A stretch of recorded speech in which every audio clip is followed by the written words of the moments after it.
ఈరోజు అందరికీ నూతన సంవత్సర శుభాకాంక్షలు. నిజానికి నూతన క్షణ శుభాకాంక్షలు అని కనుక ఉండింటే అసలు ఎవరు సెలబ్రేట్ చేసుకునేవాళ్ళు కాదు. ఒకదానికి దానికి మధ్యన వచ్చే గ్యాప్ వల్ల ఒక ఎక్సైట్మెంట్ ఉంటుంది అంతే, అంతకుమించి ఏమీ లేదు. ఎనీవే, ఇది ఉపదేశ సారం టాక్ 6. ఒకసారి రమణ మహర్షుల వారిని తలుచుకొని సరదాగా వెళదాం. వదనం సహజం రమణీయం జ్ఞానం సదా స్మరణీయం సాకారం సునిశ్చలం ఆకారం అరుణాచలం రూపం అతి కోమలం నిశ్చల సుందర శ్యామలం నడిచే అరుణ కిరణం కురిసే కరుణ శిఖరం సర్వ ప్రాణకోటి సమానం సమత్వమే ఆత్మ ప్రమాణం నిర్గుణ మౌన ప్రసాద ద్వారం కర్తా శూన్య ఉపదేశసారం రేసామృతవాకద్వయం రమణాని స్థితి నా హృదయం రమణాని స్థితి నా హృదయం. అంతే, అంతకు మించి మరేమీ లేదు. సో ఈ 30 శ్లోకాల్లో ఫస్ట్ 2 శ్లోకాల్లో మనకి భక్తి మార్గం యొక్క మూలమంతా చెప్పబడ్డదని నిన్న చెప్పాను. అయితే విన్న వాళ్ళకు ఒక సందేహం రావచ్చు, ఒకవేళ నిజంగా వింటే. అంటే ఏమిటి? మళ్ళీ ఒక్కసారి 2 శ్లోకాలు చదువుతా, దాని యొక్క సారాంశాన్ని క్లుప్తంగా చెప్తా. కర్తురాజ్ఞయ ప్రాప్యతే ఫలం కర్మ కిం పరం కర్మ తజ్జడం. సో మనం ఫస్ట్ ఆఫ్ ఆల్ భక్తి మార్గం యొక్క మూలాన్ని పట్టుకోవాలి. అంటే కర్తాభావన అక్కర్లేదు అని అర్థం చేసుకున్న వాడికి బాత్కతం హోగయా.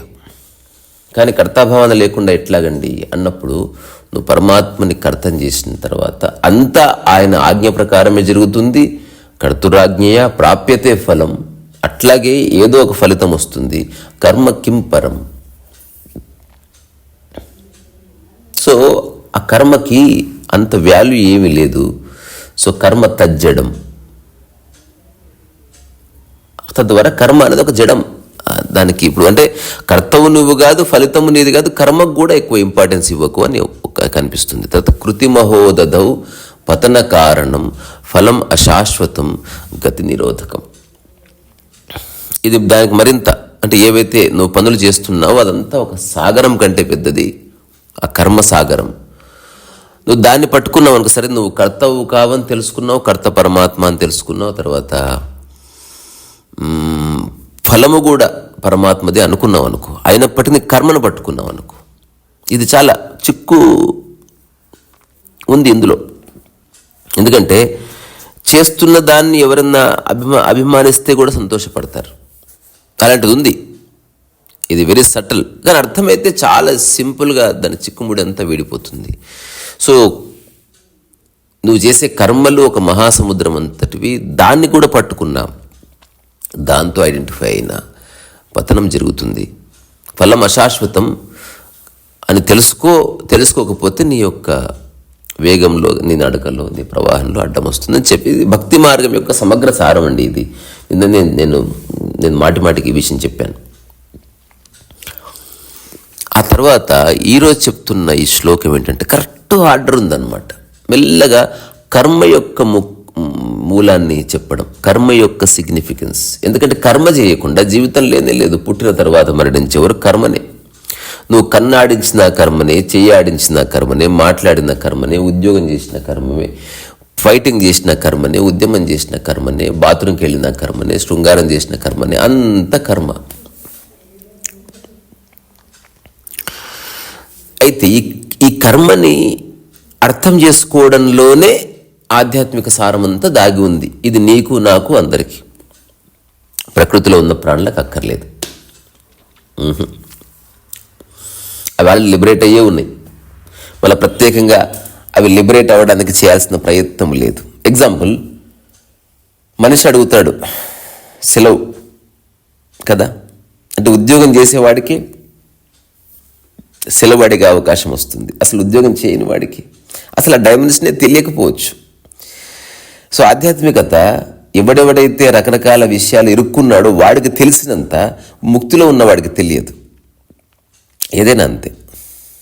సో ఈరోజు శ్లోకం, ఈశ్వరార్పితం నేచ్ఛయా కృతం చిత్తశోధకం ముక్తి సాధనం. ఇందులో కర్మకు సంబంధించిన అంటే ఏమిటి, ఇది ఇలాగూ చేయక తప్పదు కదా, ఆ చేసేది ఎట్లా అన్నది ఒక పద్ధతిలో చెప్పబడ్డది. ఇది will go in to it. అంటే కాంప్లికేట్ నేను కూడా చేయను, ఎందుకంటే ఇందులో ఏమీ లేదు కాంప్లికేట్ చేసేది. నీవు చేసే కర్మ ఎలాగో జరుగుతుంది, అవసరార్థం చేయవలసిందే. అది ఎలా చేస్తే ముక్తికి అది ఒక సాధనమవుతుంది అని చెప్పేది. నిన్న కూడా ఎవరో నాకు ఫోన్ చేసి ఈ మాట చెప్పారనమాట. సో ఈ 2 శ్లోకాల ప్రకారం అంతా నిర్ణయించబడి ఉంటే, అలాంటి చర్యల వల్ల వచ్చే ఫలితాలు అశాశ్వతం అని తెలిస్తే అసలు చేసే ఆసక్తి ఎట్లా ఉంటుంది అని కరెక్ట్, అది అలా అనిపిస్తుంది. అంతా పరమాత్మ అనుకుంటే 2, తద్వారా నువ్వు మనస్ఫూర్తిగా చేసేదంతా ఆయన నేను ఒకటే అని తెలుసుకుని చేసే పద్ధతి ఉంది. అంతా ఆయనకే అయినప్పుడు నేను ఎందుకు చేయాలి? సో ప్రతి దాంట్లోనూ 2 పార్శ్వాలు ఉంటాయి. సో అట్లాగే ఎవరికైనా ఈ అనుమానం రావచ్చు. అనుమానం రావడంలో తప్పు లేదు. సో మనిషి కర్మ చేయకుండా ఉండలేడు, కర్మ జరుగుతుంది. కర్మ ఫలితంగా ఆనందాన్ని పొందుతావంటే అది లేదు. దీని నుంచి బయటపడే మార్గం ఏంటి? ఇది కర్మయోగం యొక్క మూల సూత్రం. ఇది అంటే ఎక్స్పెక్టేషన్ లేకుండా, అనవసరమైన ఆసక్తి లేకపోతే ఉత్సాహం లేకుండా, అత్యుత్సాహం లేకుండా, లేదా ఏదో సిద్ధాంతం చేత ప్రేరేపించబడి కాకుండా, జస్ట్ ఒక సంపూర్ణ భావంతో అటెండ్ చేసినప్పుడు, అంటే ఆ క్షణం నీ మనస్సు నీ యొక్క చేష్ట చేసే పనితో లయం కావడం కర్మయోగం అంతే. అట్లా గనక చేస్తే కర్తాభావన లేదు, కర్మ ఎలాగూ జరగవలసిందే, అది జస్ట్ లయం అయిపోయింది, దాని ఫలితం మీద ఎలాగూ ఆశ లేదు, తద్వారా ఏ ప్రాబ్లం లేదు. సో ఈ ఆధ్యాత్మిక శాస్త్రంలో ప్రవచించబడ్డ కర్మయోగం గొప్ప ప్రపంచానికి సంబంధించిన విషయం కానే కాదు. అసలు ప్రపంచం మొత్తం భ్రష్టు పట్టించింది ఈ ఒక్క మిస్అండర్స్టాండింగ్. ఇప్పుడు ఏ ఆశ్రమంలోనూ కర్మయోగం ఉండే అవకాశం లేదు. ఎక్కడ డబ్బు ఉందో, లావాదేవీ ఉందో, ఎక్కడ ఎక్స్పెక్టేషన్స్ ఉన్నాయో అది కుదరదు. అది వాళ్ళు మోసం చేస్తున్నారు. మా కామన్ మ్యాన్కి తెలియదు, వాడు తర్కించలేడు కాబట్టి వాడికి ఏదో చెప్తున్నారు, వాడిని ఇరికిస్తున్నారు. కానీ ఇన్ జనరల్ కర్మయోగం అనేది ప్రకృతి సిద్ధాంతం. ప్రకృతిలో ఒక కుక్క ఏం చేస్తుందో ఆ కుక్క ఏం చేస్తుందనే దాన్ని మీరు అనలైజ్ చేస్తే కర్మయోగం అదే. భగవద్గీత సారం అంతదే. కుక్క రోజంతా మరుగుతుంది. అవునా? ఈ ఎగ్జాంపుల్ నేను జీవితకాలం ఇచ్చి, నాకు నిజమైన ఆధ్యాత్మిక జ్ఞానం అంతా మా కుక్క నుంచే వచ్చింది. నేను ఒక క్షణంలో దాన్ని చూశాను. సో ఇప్పుడు అది రోజంతా మరుగుతుంది. మరగడం తప్పదు కదా కర్మ. కానీ ఆ మరుగుతున్నది పరిపూర్ణంగా మరుగుతుంది అంతే. ఆ సంపూర్ణ సమర్పణాభావం అంటే అదంటే what's you are doing completely. రెండోది ఏమీ ఆశించడం లేదు కదా, అవార్డు కానీ పేరు ప్రఖ్యాతులు కానీ. అటువంటి మనసు మనిషికి ఉంటుందా? అలా ఉంటే కనుక మీరు రమణ మహర్షి. ఆధ్యాత్మికత యొక్క చరమస్థాయి అదే బ్రదర్, అంతకుమించి వేరేది లేదు. సో ప్రపంచంలో రకరకాల పనులు చేస్తూ డబ్బు ఇన్వెస్ట్ చేసి నేను ఫలితం ఆశించకుండా పని చేయాలంటే ఎవరికైనా కోపం వస్తుంది. అట్టెట్లా కుదురుతుంది? అందుకే సేవ వచ్చింది మనకి. అందుకే సేవ చేస్తున్న కాసేపట్లో ఈ కర్మ సిద్ధాంతం యొక్క మూలం సేవలో ఉంది కదా. నువ్వేం చేస్తున్నావు, కర్మ చేస్తున్నావు, ఫలితం ఆశించట్లేదు, అది నీది కాదు, అంతా పరమాత్మది. సమర్పణ. నువ్వు చేసే ప్రపంచంతో నీకు సంబంధం లేకపోతే నువ్వు చేసే ప్రతి పనిలో ఇప్పుడు నేనున్నానండి అలాగా. ఎలా నమ్మించలేను. నమ్మకండి, ఇంపాసిబుల్. నమ్మినం నమ్మకపోవడం అనేది కాదు. చేస్తూ పో, పరిపూర్ణంగా చేస్తూ పో. నీకు కావాలి, జీవిక నడుస్తుంది. నువ్వు ప్రపంచంలో డబ్బు ఎక్కువ ఉన్నవాడివి అని పిలిపించుకోవడానికి జీవితం లేదు. డబ్బు అవసరం అంతవరకే. కోట్లున్నా డబ్బే, రూపాయి ఉన్నా డబ్బే, అంతకుమించి దానికి ఏ ఉపయోగం ఉంది? ఎప్పుడన్నా హాస్పిటలైజ్ అవుతుంది, ఎవరికన్నా ఖర్చులు అవసరమవుతారు, అట్లా డబ్బు ఉపయోగపడుతుంది అంతే. డబ్బును చూసి గర్వపడేది ఏమీ లేదు, డబ్బును చూసి మురిసిపోయేది ఏమీ లేదు. అంతకంటే అబద్ధం ఇంకొకటి లేదు. డబ్బు అవసరం అంతవరకు. ఇప్పుడు శ్వాసను చూసి మురిసిపోతామా, గాలిని చూసి మురిసిపోతామా? అందుకే నేను డబ్బుకి శ్వాసకి లింక్ పెట్టాను. ప్రపంచంలో శ్వాస డబ్బు, ప్రకృతిలో గాలి శ్వాస. ఇది ప్రకృతిలో మనల్ని ప్రాణంతో ఉండేలా చేస్తుంది, అది మనల్ని బతికేలా చేస్తుంది. రెండూ ఇంపార్టెంటే ఇప్పుడున్న సమాజంలో. నా ఆధునిక ఆధ్యాత్మిక అవగాహన ఇదే. అయినప్పటికీ కర్మ సిద్ధాంతం కూడా ఉంది. అప్పుడప్పుడు డబ్బు కోసం పనిచేయాలి, అక్కడ కర్మ సిద్ధాంతం గురించి పక్కన పెట్టేసి ఇంకా బాత్ ఖతం హోగయా. నా దగ్గరకు వస్తే 1 సెకండ్లో క్లారిటీ ఇచ్చి పంపిస్తాను. అంటే ఈ విషయం పెద్ద విషయం కాదు, చాలా సూక్ష్మమైన విషయం, చిన్నది. ఉద్యోగం చేస్తున్న కర్మ సిద్ధాంతం వద్దయ్యా, పక్కకు తీసుకుని. అసలు ఏ సిద్ధాంతం వద్దు. ఉద్యోగం చేస్తున్నది నీ కుటుంబాన్ని పోషించుకోవడానికి, అక్కడ ఫలితం ఆశించే చెయ్యి. కానీ నీకు ఎంత ఫలితం వస్తుందో దాన్ని అనుభవించు, బాత్ ఖతం హోగయా. బయటకు వచ్చిన తర్వాత ఒక పెయింటింగ్ వేస్తున్నావో, లేకపోతే కుటుంబం కోసం ఏదైనా చేస్తున్నావు, భార్య కోసం ఏదైనా చేస్తున్నావు, సేవ, అక్కడ ఫలితం ఆశించకు. సో అన్నిటికీ లింక్ పెట్టిన వాడు ఏదో నాకిపోయాడు. సో అట్లాంటి వాళ్ళ గురించి కాదు. అందుకే ప్రకృతి ప్రపంచంలో కర్మ సిద్ధాంతాలు పనిచేయవు. ది ఆల్కెమిస్ట్ పుస్తకంలో ఈ కర్మ గురించి ఒక చిన్న విషయం ఉంది. అదేమిటి? ఒక వ్యక్తి వెళుతాడు, నేను ఆనందంగా ఉండాలంటే ఏం చేయాలండి అంటే, ఒక చేతిలో స్పూన్ పెట్టి దాంట్లో కాస్త ఆయిల్ వేసి, ఇప్పుడు చెప్తాడు, ఈ నోట్లో ఉన్న స్పూన్ ఒలికిపోకుండా ఇటుపక్కంతా చాలా అద్భుతమైన సుందర ఉద్యానవనాలు ఉన్నాయి, వెళ్ళి చూసిరా అంటాడు. ఇప్పుడు ఒక 1 అవర్ తర్వాత వస్తాడు. వచ్చిన తర్వాత ఆ స్పూన్ అలాగే ఉంటుంది, నూనె కూడా అలాగే ఉంటుంది. అప్పుడు ఏం చెప్తాడంటే, ఏది ఇది నేను చూడలేకపోయానండి, ఎందుకంటే నా దృష్టి అంతా. అచ్చా, అవునా? ఫస్ట్ చూస్తాడు, స్పూన్ అంతా ఒలికిపోతుంది. అయ్యో ఎంత గొప్పగా ఉంది ప్లేస్, మరి స్పూన్లో ఆయిల్ ఏది అంటాడు. అరే నేను చూసుకోలేదంటే, ఈసారి స్పూన్లో ఆయిల్ కూడా చూసుకున్నాను. తర్వాత నెక్స్ట్ స్పూన్లో ఆయిల్ వేసిన తర్వాత ఇటుపక్క వెళ్ళి చూసినా ఇటుపక్క పంపిస్తాడు. ఇటుపక్క శిల్పాలు జలపాతాలు ఏవో ఉంటాయి, వాటి వస్తాడు. కానీ స్పూన్లో ఆయిల్ మాత్రం ఉంటుంది, అతను ఏమి చూడు. అప్పుడు ఆ గురువు గారు ఏం చెప్తారంటే, స్పూన్లో ఆయిల్ ఒలికిపోకుండా అన్నిటినీ అనుభవించడమే ఆధ్యాత్మికత అంటాడు. సో కర్మయోగం అంటే ఫలితం కోసం కర్మ చేయవలసి వచ్చినప్పుడు ఫలితం కోసం చేయబ్బా. అప్పుడు ఇవి ప్రవచించిన రోజుల్లో ఈ డబ్బు లేదు, మొబైల్ నెట్వర్క్ లేదు, మనకి అవసరాలు లేవు. అలాంటప్పుడు సరిగ్గా అర్థం చేసుకో, ఒక చిక్కు వచ్చేస్తుంది. అందుకని చాలామంది మిస్లీడ్ అవుతారు. అందుకని డోంట్ గెట్ కన్ఫ్యూజ్డ్. చాలా చిన్న విషయం ఇది. ఇప్పుడు రమణ మహర్షి ప్రపంచంతో సంబంధం పెట్టుకోలేదు, నేను 1% పెట్టుకున్నాను. ఆ 1% కోసం డబ్బు అవసరం. అక్కడ కర్మయోగాన్ని మొత్తం నా గేట్ అవతలనే బయటేసి చేస్తా, పూర్తి సమర్పణాభావంతో చేస్తూ ఫలితం కూడా ఆశిస్తాను. అది కూడా ఎంత వచ్చినా పర్వాలేదు అని అనుకుంటాను. ఇది చాలా ముఖ్యమైన అంశం. ఇది అర్థమైతే జీవితంలో నీకు ఒక ప్రశాంతత వస్తుంది. నేను చేసే 99% పనుల్లో సంపూర్ణ కర్మయోగం. ఎందుకు అవసరం కాబట్టి. ఇప్పుడు నాకు నా మైథిలి ఉంది, నా బిడ్డ ఉంది, నా కొడుకున్నాడు, నా యూట్యూబ్ ఫ్రెండ్స్ ఉన్నారు, ఎవరిని వస్తారు, భోజనం పెట్టాలి. అలాగని ఆశ్రమం పెట్టను ఎప్పటికీ. మామూలుగా వచ్చిపోయే జనాలు అంతవరకు తప్పకుండా జనాలు రండి అని నేను ఎప్పుడు పిలువను. నాకు ఇంట్రెస్ట్ లేదు. ఎవరన్నా అనుకోకుండా గాలివాటిని వస్తే వాళ్ళకు నీళ్ళో గిళ్ళో, ఇంకోటి వాళ్ళంతకు వాళ్ళే చేసుకొని తింటారు. నేనేం బాధ్యత తీసుకోను. ఆ బియ్యం పప్పులు ఉంటే చాలు, పడుకోవడానికి ఒక దుప్పటి ఉంటే చాలు నాకు. నేనైతే నా జీవితకాలం అనుకుంటాను, నా ఫ్రెండ్స్ అంతా వస్తూ పోతుందని నేను వెళ్తూ వస్తాను.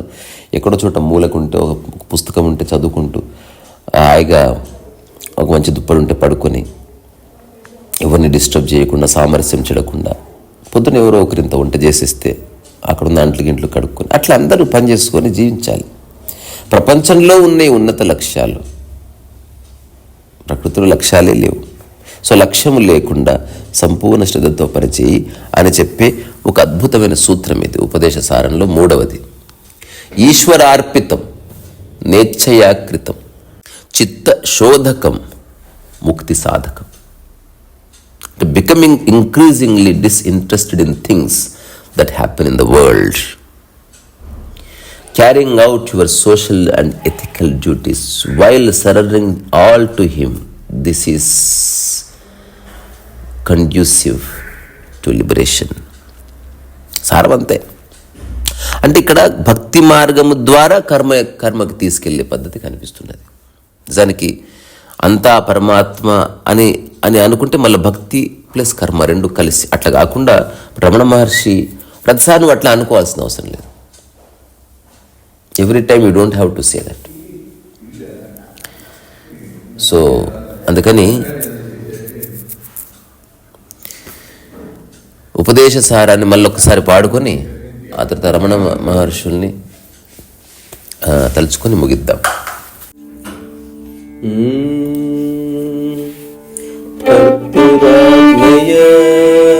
ప్రాప్యతే ఫలం కర్మ కిం పరం కర్మ తజ్జడం కృతిమహోదదౌ పతన కారణం ఫలమశాశ్వతం గతి నిరోధకం ఈశ్వరార్పితం ఏచ్ఛయా కృతం చిత్తశోధకం ముక్తిసాధకం. ఇట్లా పాడుకుంటే బాగుంటుంది. సో తర్వాత పాడుకుందాం మొత్తం ఒకసారి. వదనం సహజం రమణీయం జ్ఞానం సదా స్మరణీయం సాకారం సునిశ్చలం ఆకారం అరుణాచలం రూపం అతి కోమలం నిశ్చల సుందర శ్యామలం నడిచే అరుణ కిరణం కురిసే కరుణ శిఖరం సర్వ ప్రాణకోటి సమానం సమత్వమే ఆత్మ ప్రమాణం నిర్గుణ మౌన ప్రసాద ద్వారం కర్తా శూన్య ఉపదేశ సారం రేసామృతవాక్ అద్వయం రమణాని స్థితి నా హృదయం రమణాని స్థితి నా హృదయం. సరస్వతి.